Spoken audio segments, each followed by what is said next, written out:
Now, this is week 4. Next week, we have the job interview. That's December 22nd. And then December 29th, we have facing unemployment at 50 and older. I think that personally, my two favorite things are the social media and LinkedIn and the interview. I think the interview is the place that most people struggle. In my experience, you definitely want to check that one out. It should be a pretty quiet holiday week for you. So check out the job interview next week. So when we talk about how people find work, we are looking at the different ways. Things are different these days. You know, we used to be able to go places and see people and actually interact in person. Now, it's more important than ever that you work with the internet, that you use all of the resources that are available, all the virtual services, the different ways to connect, the different ways to promote yourself. We're going to be working on LinkedIn specifically, as well as Minnesota Works. We'll be talking about warm introductions. We'll be talking about resumes and all the different aspects of looking for work online.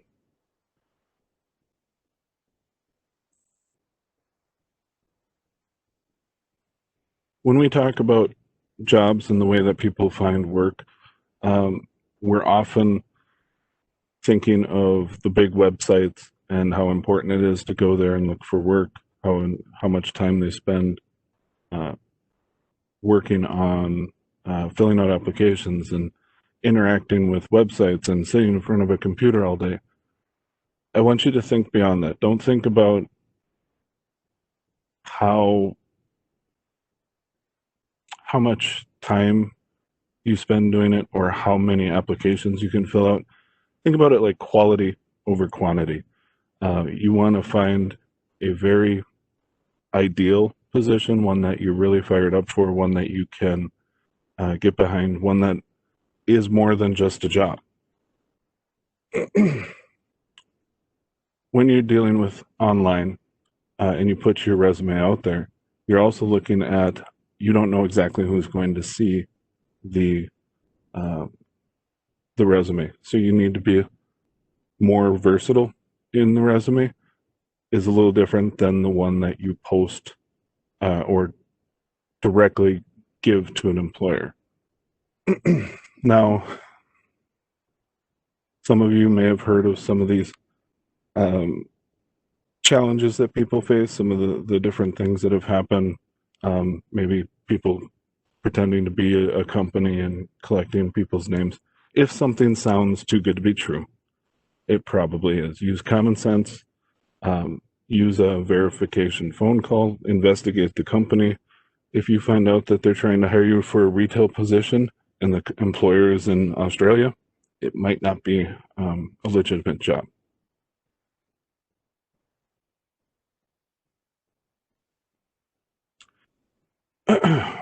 When we're looking for work online, don't get tunnel vision. Don't focus too much on exactly what's in front of you.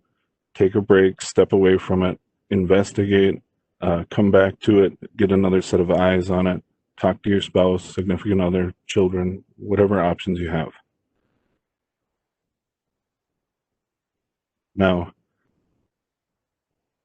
excuse me, some of the websites that we talk about are Minnesota Works. MinnesotaWorks.net is the largest database of jobs in Minnesota. It is run by the state of Minnesota. This is not a public or private corporation.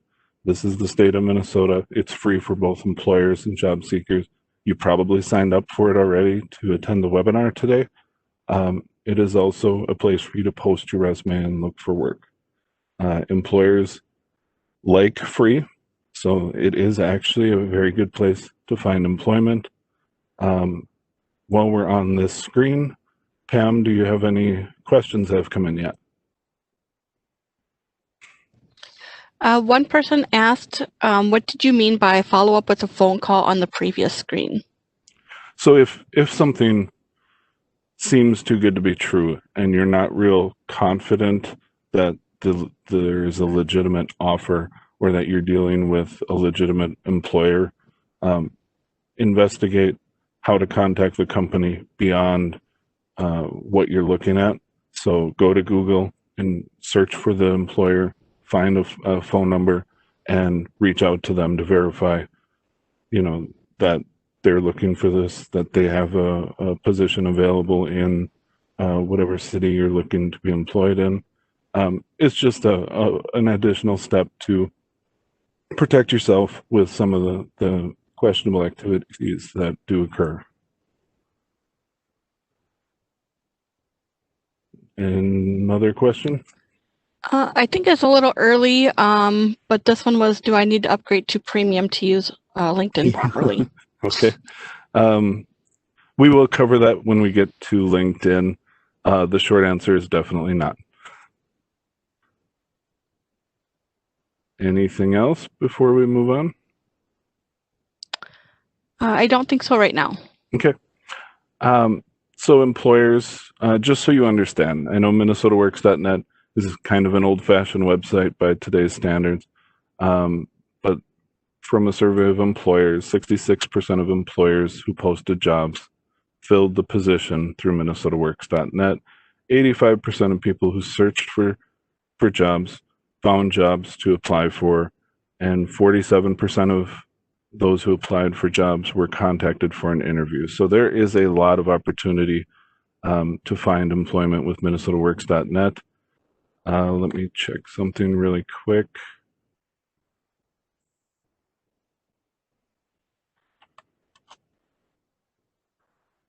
So right now, there is 17,000 active resumes on Minnesota Works and 72,000 position openings. So it's definitely in the favor of the job seeker to use Minnesota Works. There's 5 times as many jobs as active job seekers. So definitely keep that in mind. I already touched on some of the next slide.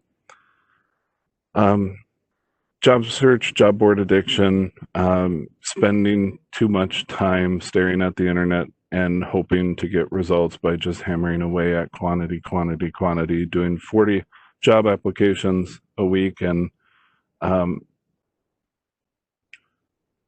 it is a way to get a job, but it's not necessarily the best way. It's not necessarily the one that will yield the results of getting the best paying, most flexible, the job you truly want. When we talk about the most fulfilling jobs, they often have the same characteristics. Obviously, excellent pay, vacation, sick time, whatever the case may be, but it's also about career path, and this being the first step in more than just a job and hoping that it works out for the long term.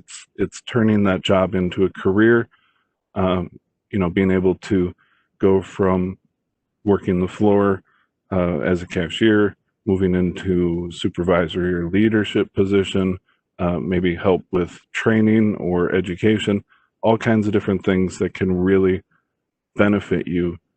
And if you're just taking the hammer away at the internet and hope for the best, it's not the way that we would like you to do your job search. We want you to take a focused approach. Identify the job you really want. Do assessments. Do the things that you can do to ensure that the job that you're looking for is at that company, that is the right title, that is what you're really looking for. One of the things I like to say, and a manager previously that I worked for said the same thing. Basically, if at all possible, avoid the job application.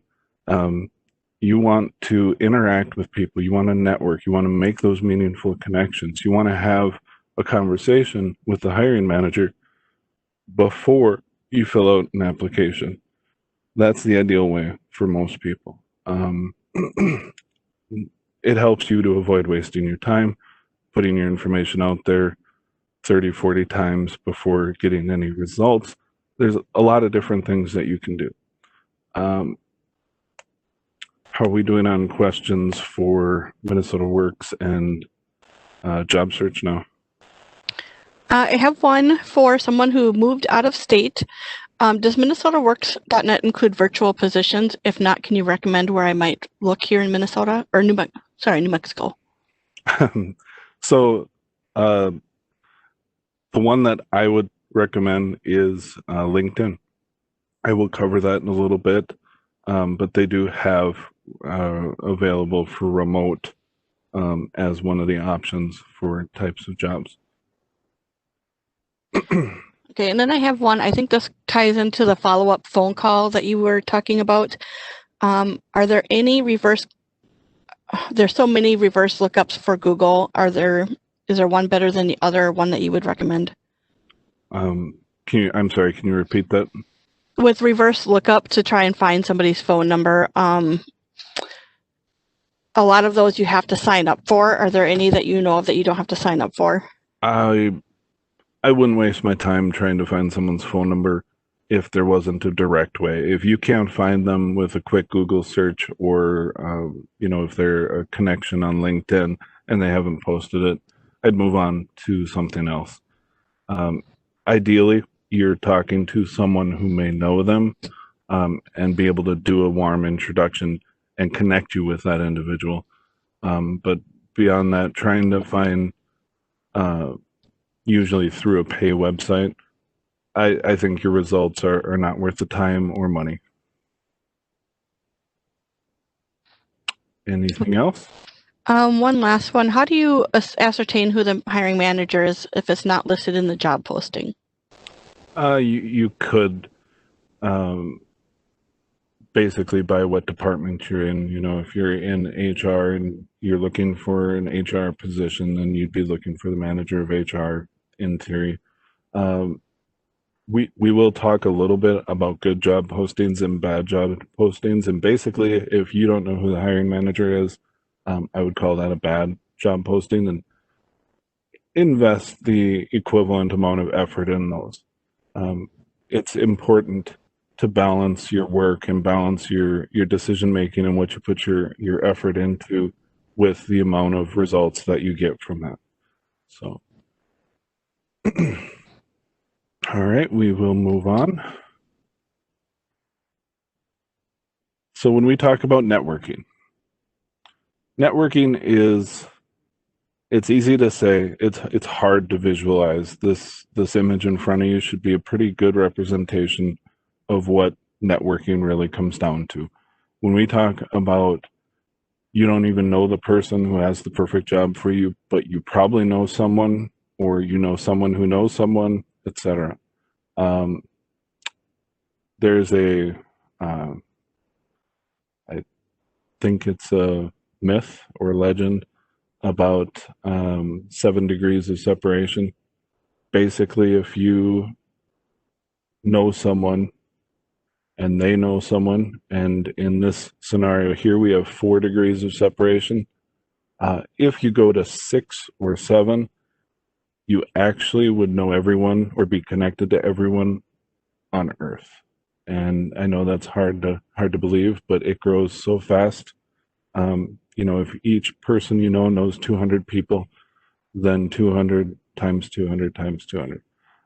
For LinkedIn, we are going to talk about the 3 levels of connections, because that's where LinkedIn draws the line. They say that you know someone and then they're connected to all of their first tier connections become your second tier, and then all of their first tier connections become your third tier. So if you know someone who knows someone, you can leverage that in a way to hopefully find something that fits you, find something that really motivates you. In theory, they need someone and you're the perfect person.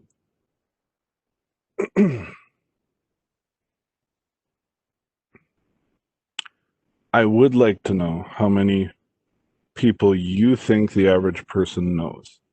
On a first name basis is usually how we describe that. Say, if I gave you a call, I wouldn't have to say, this is Sean Morgan with Career Force. You would just know because I said, hey, this is Sean. How many people do you think the average person knows? Go ahead and put that in the chat box, and let's see what we get.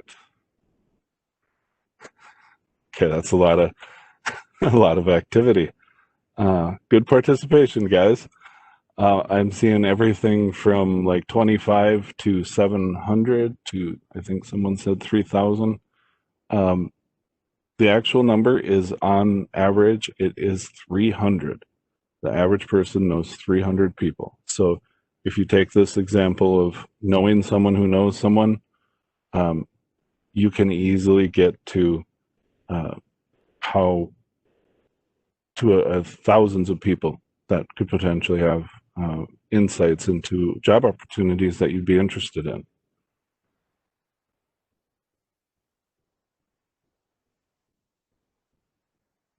All right, let's see this one. So who's in your network? Some people might frown upon putting friends and family in your network, but the reality is they are part of your network. These are people that know you very well. They do have bias. They have interest in your success, which is a good bias for someone looking for work. Acquaintances, vendors, contractors, business contacts, the barista at Starbucks, anyone that you interact with could be in your network if you wanted them to be. Ideally, you're connecting with people that know who you are and are interested in your success, but that isn't a requirement. It's not mandatory. It's just the way that I would suggest you go about your building your network.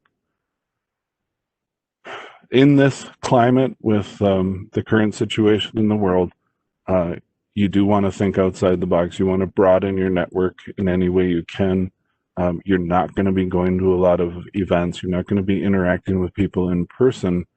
You just won't have that opportunity. So you want to join groups, industry organizations, do everything you can to broaden the network, especially if you went to school, reconnect with your education system, alumni, etc.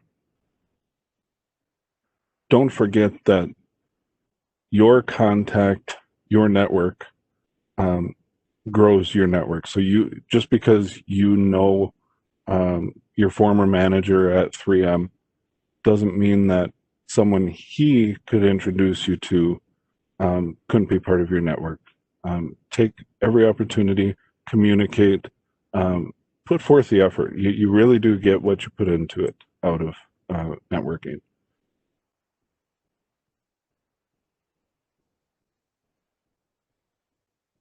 All right. If anyone has any interesting network introductions, I'd like to hear about them. If you met someone in an interesting way, or if you were referred to someone that you never would have dreamed of connecting with, please let me know.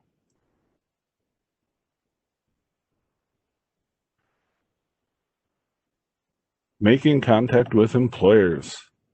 This is a very interesting idea, and it's very challenging right now. We do have tools to give you a hand. Minnesota, DEED, we have, Career Force.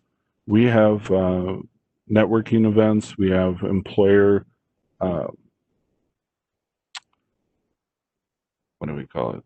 Employer hiring events. They're online, they're virtual. You get an introduction to each employer. Usually there's 5 to 7 employers.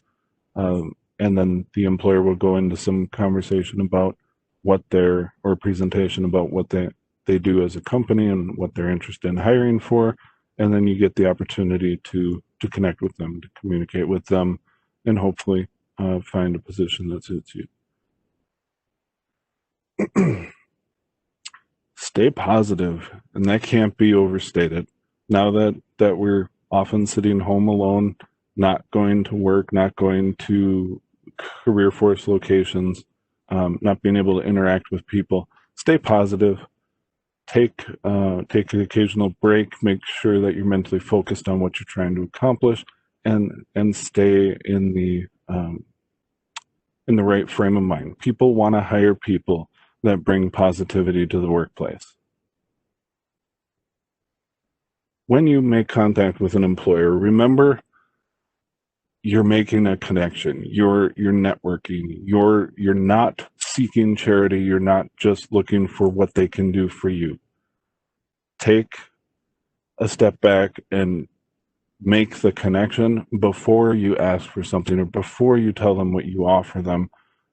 You want things to grow from there. You don't want to turn someone off immediately because you're just looking for someone that can help you and you're not interested in someone who doesn't have a position right now or someone that may not be able to help you immediately.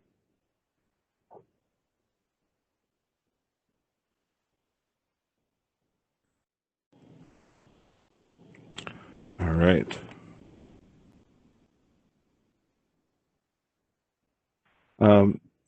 I can tell you in my experience, most people seem to experience in the teens of interviews, in the teens of rejection before they start to hear, yes, here's an opportunity, before they start hearing, we'd like to hire you. It's part of the job search. It's part of growing as a job seeker.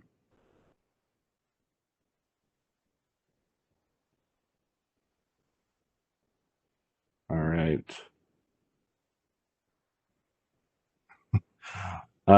Some of the key points. If networking is not producing results, then real networking is not taking place. So if you are not getting the results from your networking, you need to work on how you're networking. You need to work on what you're doing, the things you can control about the interactions that you have with people.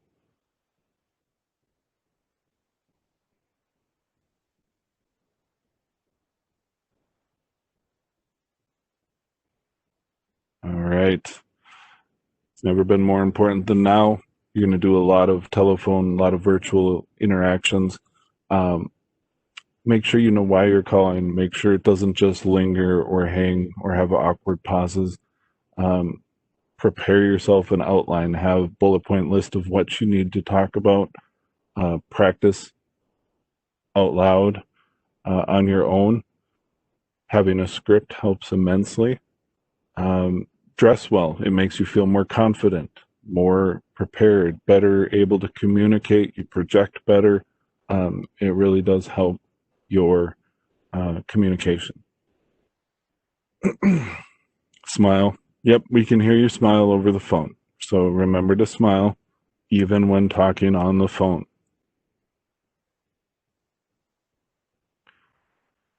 All right, let's take a look at that.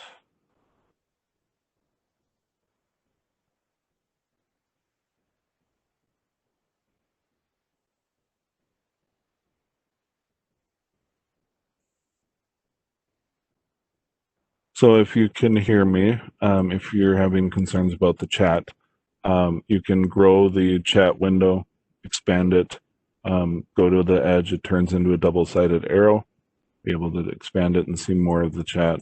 Also, you can use the scroll bar. All right. Lots of good comments on the story. Appreciate that. All right. Let's go back to presentation. We have social media.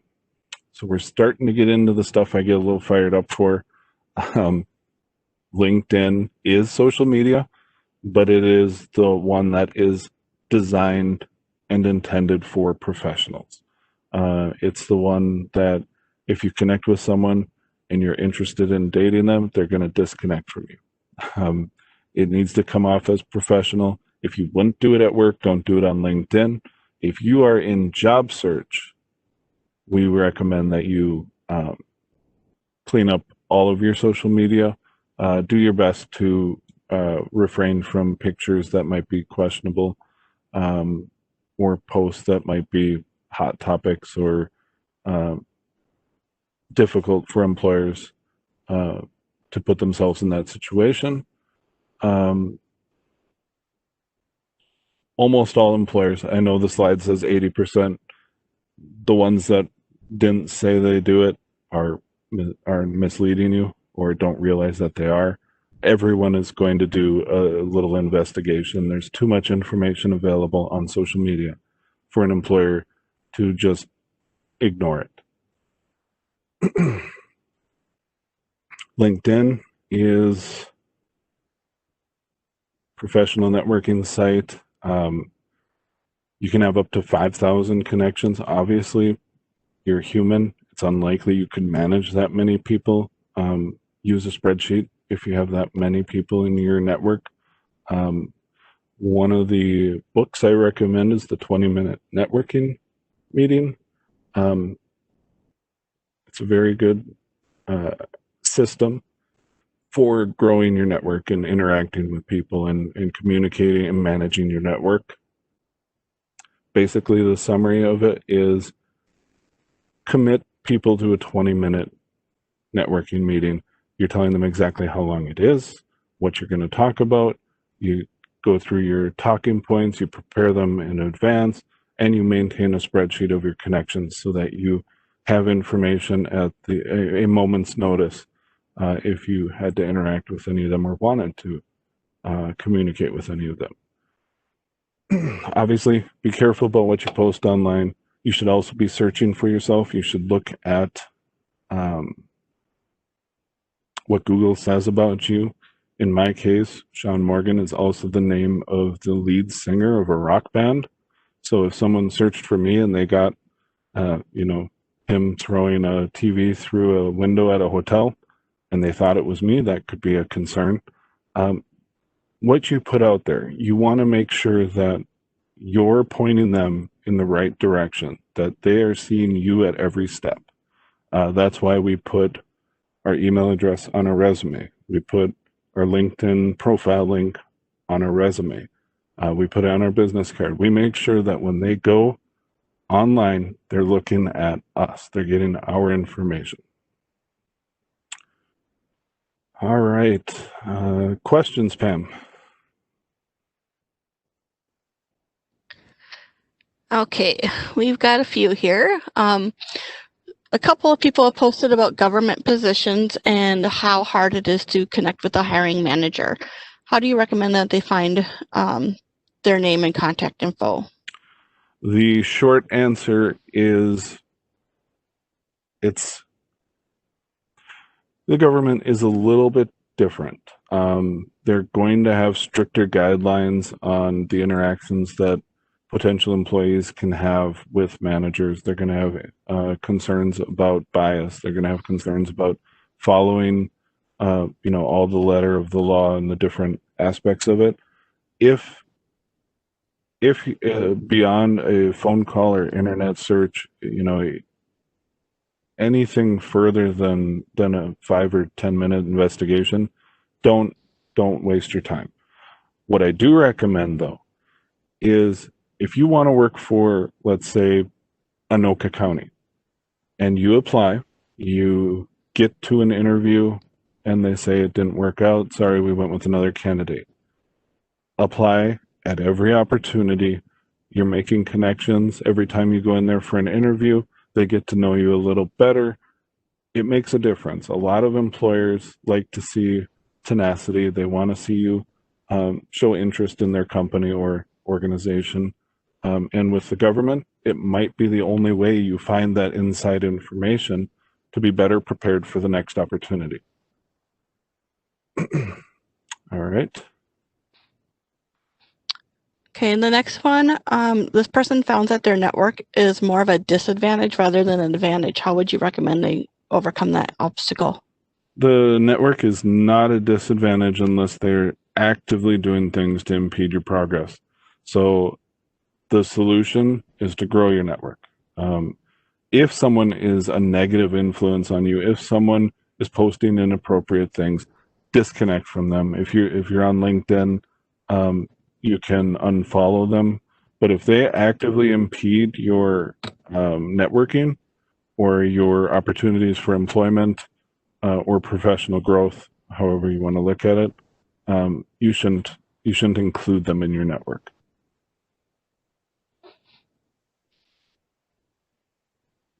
All right. And then one person did ask about having 2 resumes on Minnesota Works. I did post it in the chat, but in case anybody missed it, you can have up to 5 different resumes in Minnesota Works. So if you're looking for multiple fields, I would suggest posting more than 1 resume. Do you agree with that, Sean? Yep. I also think that if someone is looking for a job that has many titles or different employers use a different title or different experience levels, you can post up to 5 resumes. In my perspective, though, you have to remember that you only have one LinkedIn profile, and you should only have one LinkedIn profile. So you want them to all point in the same direction. So if it's marketing manager on LinkedIn, then all of your resumes should kind of point in that direction, maybe a step below or a step above. But you do want, when someone does some investigation, you don't want them to find that you're a marketing intern and you're submitting resumes for marketing manager. You want everything on the same page. Do we have anything else? One more at the moment. Networking terrifies me. Asking for help or contact scares them. Any suggestions for getting out of their shell? It all starts with the first step. You just start. Take a little extra step to talk to people that you encounter in your daily activities. Say a little more to the cashier at the grocery store. Talk to your Uber driver a little bit more. Talk to the bartender a little bit more. Don't think that you're going to just snap your fingers and be a different person or be able to do things that you couldn't do before, but take a little step every single opportunity and you'll have taken hundreds of steps in the right direction. Other than that, online, I think I'll be blunt to make it as simple as I can. For example, doing this is not particularly easy. I don't like doing the webinars because I don't have the personal interaction. I don't get to read posture and faces and adjust my presentation accordingly. But at the same time, I can't see you snickering at something, or I can't, online, growing your network, you're not going to be able to see all of the things that you're concerned about. So don't worry about them. I think even if you make a mistake, even if you humiliate yourself, it'll just go away. Close the window, move on, do better next time. All right.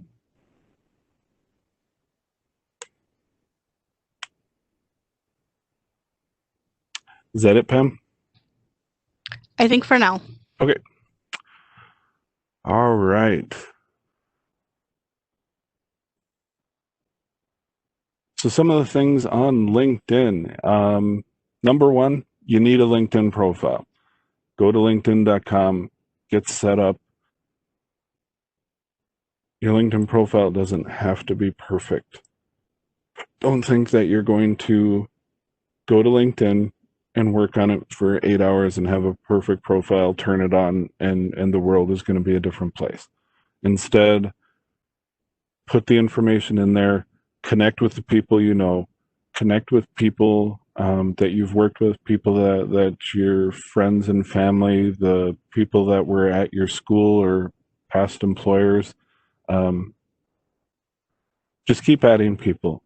And before you know it, your network will be hundreds of people, and you'll have lots of opportunities to connect with someone because they know someone who works at 3M or Medtronic or wherever you're looking for employment.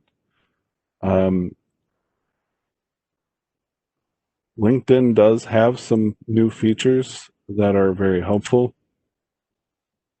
Let's see. But let's get started with making a connection. So The easiest way to connect with people is to just simply search for them. You go up to the search bar. I think you can kind of see my mouse here on the shared screen. You go to the search bar and you can type anyone's name. You can type a position. You can type a school or a company. And you can follow companies. You can connect with people. So when we talk about a connection is someone you have a connection to, someone that typically in real life you used to work with them, or some other aspect of this person knows who you are and knows why they should connect with you. If you're looking at like 3M or Target or some influencer or some YouTube star or someone who's the top of the field and just has a lot of good information that you'd like to see, then you would want to follow them.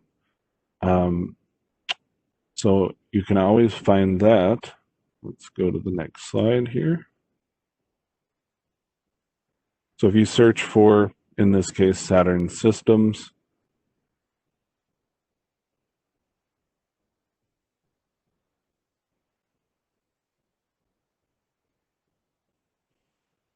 all right.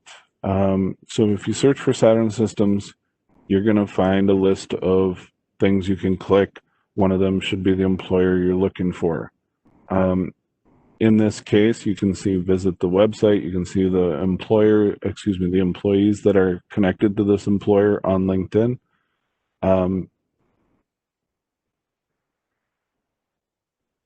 This would be a button. If it wasn't already a checkbox, you'd be able to follow them.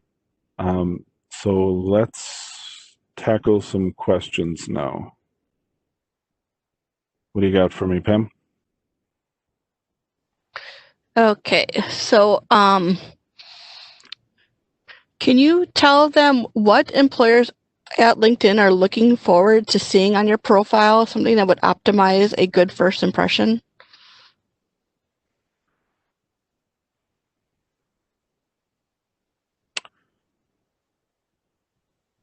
So that's where your experience in the field, that's where your knowledge of the industry, the things that an employer is looking for is going to be very similar to what they see on a resume. They're going to want to know that you can do the job, that you've done it before, that you're not just saying that you can do the job, that you have people that can attest to your skills, and everything shows what they're expecting. They also want to see pictures. They're going to question someone who's not willing to put their picture on LinkedIn.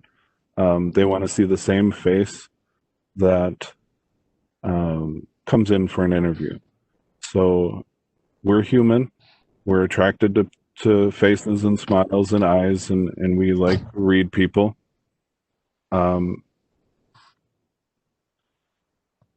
What I would say is, excuse me, you can work with your local career force. They can help you with some of those guidelines. There are help topics for LinkedIn. There are lots of websites dedicated to it, YouTube videos. There's lots of ways to make a good LinkedIn profile, but it is almost always going to come down to what you're trying to accomplish with your LinkedIn profile. That should be clear from anyone looking at it. All right. Next question. What if you currently have a LinkedIn profile and it shows that you have more of a chronological job profile, and the prospective employer might see that you as overqualified or been around for a long time? What should they change so it looks different, or should they change it to something else? Number one rule: if you're overqualified, then look for something better. Unless you have a legitimate, okay, I did that for 10 years. I don't like it. It's, I don't like hiring and firing people. I just want to do the work. Then you need to make the decision on what's in your resume, what's in your profile, what you're putting out there, because you totally are empowered to only put on your resume what you want to be there. Obviously, don't lie, don't make things up, but you could certainly remove 20 years experience as a manager if you just wanted to go back to working as a individual producer. You're entirely in control, and it is reasonable. There is going to be benefits and issues with both. I mean, if you remove 20 years experience from your employment history, it could be a red flag for some employers. It might not be for all, but it does come down to using your network. If you have someone in your corner that can vouch for you, that can say, hey, I know Sarah, I worked with her for 10 years. She's awesome. I'd love to work with her again. You should hire her. That goes a lot better than just being another random internet person looking for employment. Did I cover that one okay? I think so. All right. And Anything then else? Go ahead. we have one, or a couple people have asked, how do you prevent others from seeing that you're actively looking on LinkedIn? So they might be employed or currently furloughed. How do they keep that from their current employer? There is a checkbox for that. Looking at your settings on LinkedIn, you can say, prevent my current employer from seeing that I'm looking for work or something like that. There is no such thing as a perfect solution. It's the internet. There's no way for them to guarantee that people aren't going to see it. People who work at your current employer or something like that.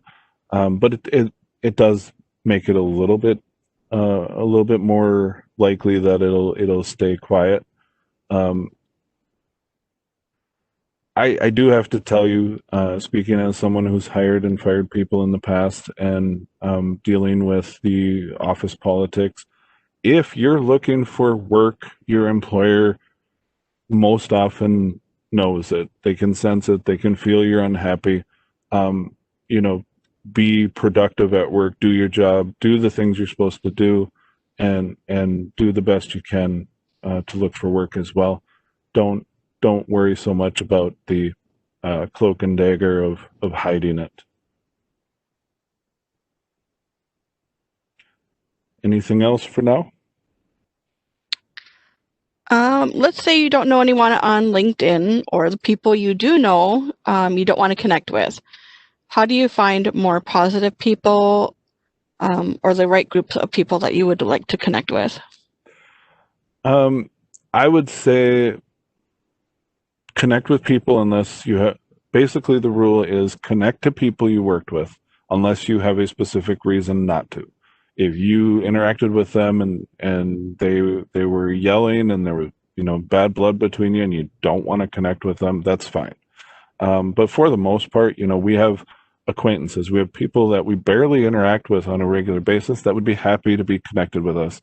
And that's the ones that you need to connect with. It doesn't mean that they're going to have the job for you or they know someone that has the job for you, but it's a start. You need to grow your network, and it gets easier to grow your network as your network grows. I know it's sad, but it's true. As you get into the mode of interacting with people, hoping to make them part of your network, it gets easier. You know what to say, you know how to feel if they're interested or not. Just take the initiative and ask. The worst case scenario is someone's not interested. They've been burned by LinkedIn or they've been burned by social media and they just don't do that anymore. That's fine. Move on to the next person. Also, LinkedIn has a feature called groups. You can connect with people that are interested in your hobbies, people that are interested in technology or in the things that you've done, the employment that you've done, the industry you work in, all kinds of different things. You can connect with those groups and then interact with them and then start growing your network from those interactions.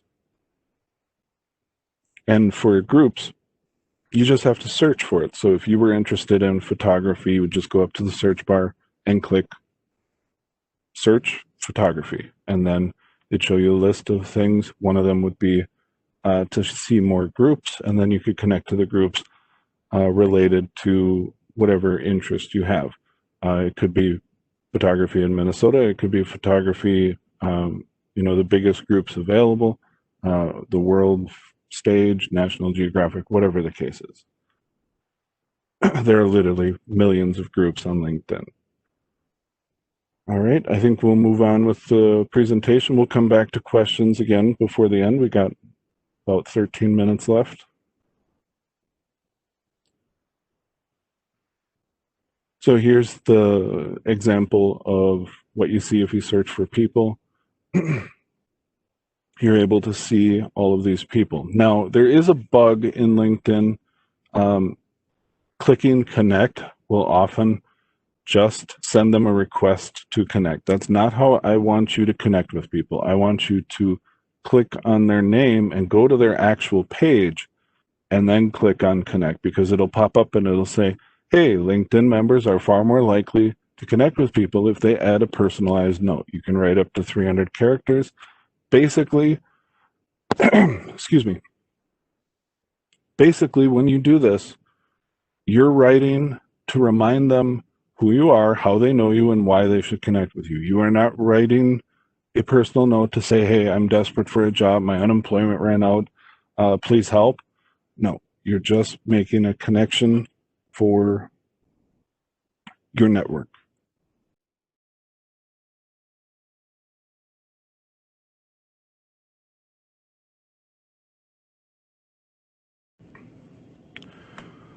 All right. So you can search for people. Now, there is a feature. I don't have slides for it, but there is a feature when you click on My Network on LinkedIn. I'm circling it with the mouse on the shared screen. You click on My Network. There's a place for you to log into your email, your personal email account, and give LinkedIn access to all the people that you've communicated with. This helps you grow your network extremely quickly. Now, you're entering your your email address and password. For example,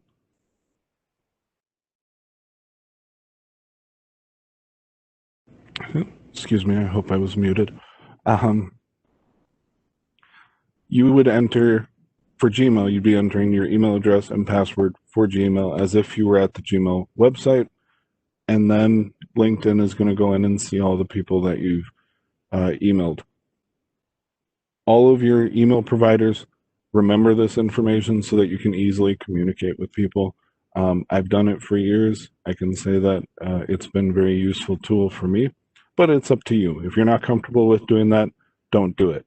And if you only use your employer's email system, do not do that. We are only talking about your personal email address. For example, my state email would not be used for this.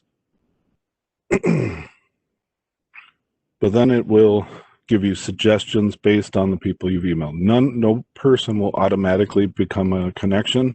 They'll just become recommended connections and able to grow your network very rapidly. Again, you would want to click on their page and actually go to click on connect from their profile page so that you can add the note. Obviously, don't connect with people that were after you for bills or selling you something. It's really only good for the people you email on a regular basis, people that you may have forgotten about or haven't communicated with for years, but it's there.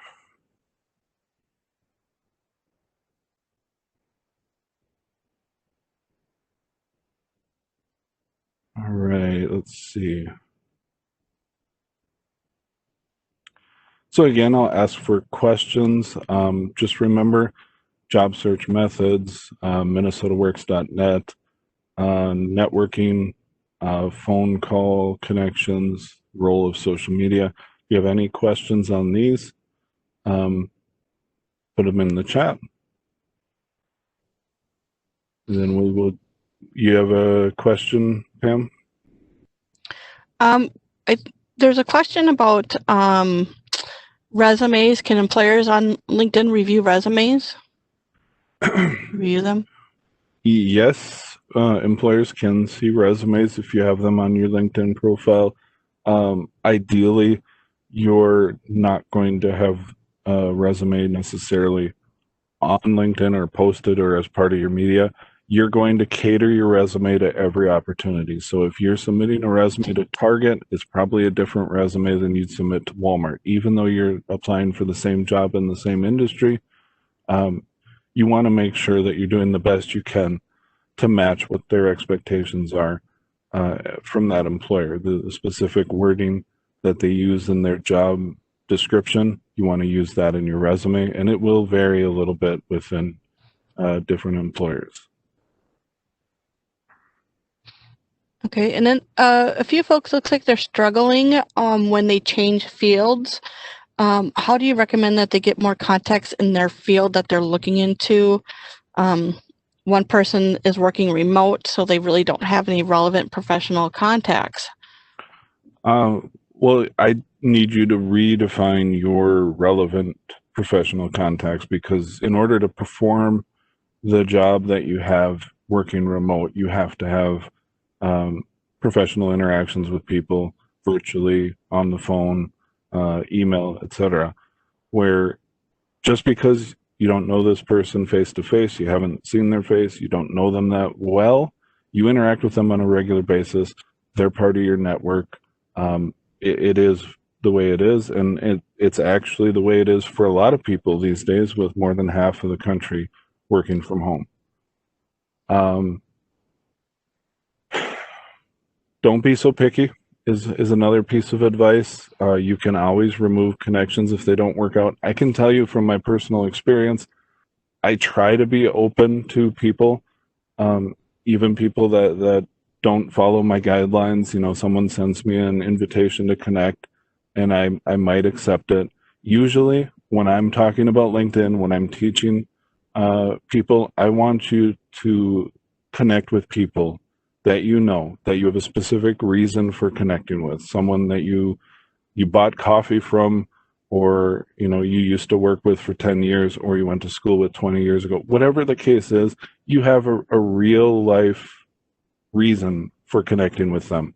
I don't like the random spray and pray method of sending out connections to 1,000 people and hoping some of them will accept the connection. In my experience, when I accept those connections, they often turn into trying to sell me something, or a business connection talking about my internet service or something. So people are going to be wary of that, but if you have interacted with them professionally, that should help. Okay, we have 8 more slides. I'll get through them pretty quickly, and then we will cover questions until the time is up. So I'll get through these next few, and we will get back to questions. So navigating LinkedIn, they have an interview prep feature and a resume review tool. Click on jobs, click on more. Everyone's following this. It's actually a pretty powerful tool. Click on interview prep, and it will give you the 26 common questions in an interview. The best way to feel more comfortable and more confident in an interview is to be prepared. If you get anxiety and you struggle with interviews, most often it's the unknown. It's not knowing what they're going to ask or how to answer, or any of those situations where it's challenging.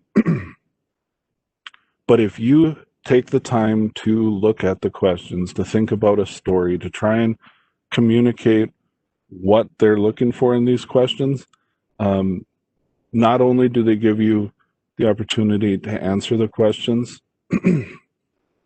they also let you record a video if you want and send it to someone you're connected with. So if you worked with a former manager and told them, I'd like to do an interview prep feature, would I be able to send you a video for some feedback? This is something you could do. You could also do the written response. Be a little easier for a lot of people, but I would recommend use the video tool, because that's going to help you prepare for doing a virtual interview.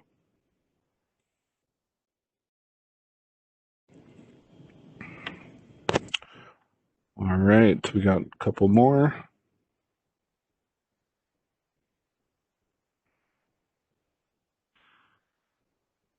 When you actually do the recorded video, you get an opportunity for artificial intelligence feedback as well.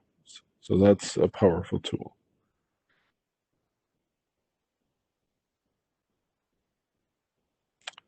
All right, we got one left.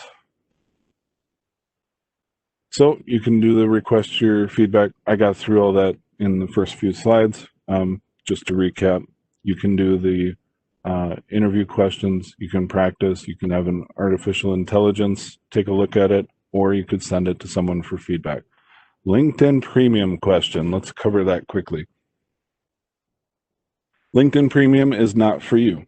If you take this class and you need this help and you're getting started, you're building your network, it's really not yet something you need. In my experience, LinkedIn Premium is really for people that have plateaued on LinkedIn. They've reached a point where they were growing on LinkedIn, they were doing everything right, and then they just kind of leveled off. That's when it's time to look at other ways to do better. Now, that isn't to say there aren't features that are great. I do have LinkedIn Premium myself, the LinkedIn Learning and systems in place for you to connect with people and message and do things like that. You have to decide if it's for you. You do save 33% if you pay for a year up front instead of paying monthly. It's like $30 a month monthly, or $20 a month if you pay for a year at once. Other questions, Pam?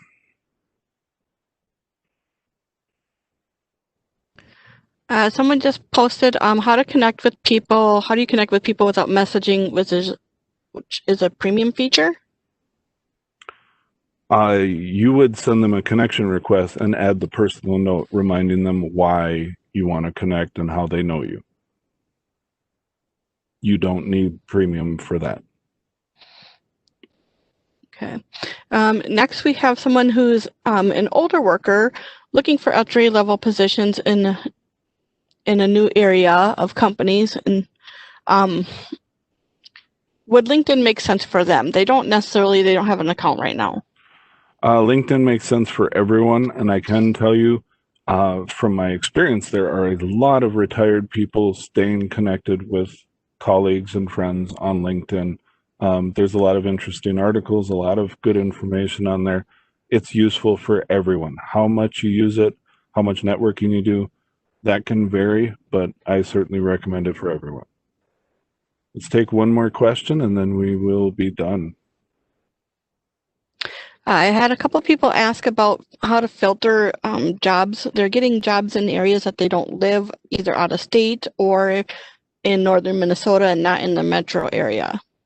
All right. So when you do the search for anything on LinkedIn, you use that bar. But for jobs specifically, you click on jobs. Let me see if I can get to a place. So if you click on this briefcase, it'll go to the jobs menu, and then you'll see a larger search bar with additional options. There are some advanced filtering options there.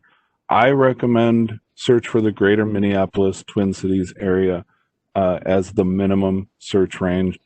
For a lot of people, the whole state, and for some other people, it might even be the whole country. If your job is typically work from home, you could do that from anywhere. But within those filters, there is also an option for work from home. Excuse me, work from home.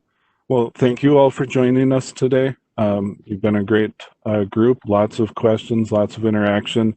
I wasn't able to cover all of the questions. Feel free to connect with me on LinkedIn. I'm Sean Morgan. That's ShaunMorgan,